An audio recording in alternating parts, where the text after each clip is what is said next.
Huwag pong maliitin ang epekto ng matinding init sa ating kalusugan. Sa Ilocos Norte, isang lalaki ang namatay sa heat stroke. Bigla na lang daw siyang hinimatay sa gitna ng paglalaro ng basketball. Makibalita tayo kay Tech Ocampo.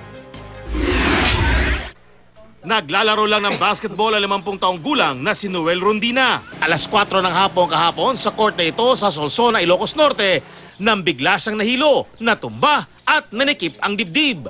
Naitakbo pa siya sa health center pero idineklarang dead on arrival. Ayon sa mga doktor, na heat stroke ang biktima.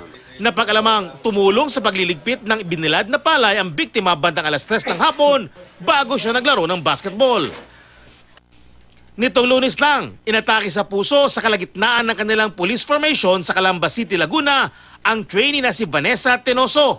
Binawian siya ng buhay. Ayon sa mga doktor, posibleng dahil daw ito sa matinding init. Ang heat stroke ay karaniwang nararanasan kapag mainit ang panahon. Kaya payo ng National Nutrition Council, dapat may wastong nutrisyon sa katawan, lalo na pag mainit. Mainam daw ang pagkain ng mga pagkaing mayaman sa vitamin C para makaiwas sa sakit. Kumbaga yung mga foods na may mga allergens, medyo iwasan na, no? Huwag munang i-ano sa bata para hindi siya basta atakihin din during summer. Yung sore eyes naman, yun nga, no? It's a virus. So, pwede na lang tayo mahawa-hawa, no? So, again, wash your hands properly, no? Maganda raw ang iba't ibang prutas sa katawan, lalo na ang mga mataas sa bitamina at water content, gaya ng pomelo, saging at orange. Ang ilan, kanya-kanyang diskarte para makaiwas sa init.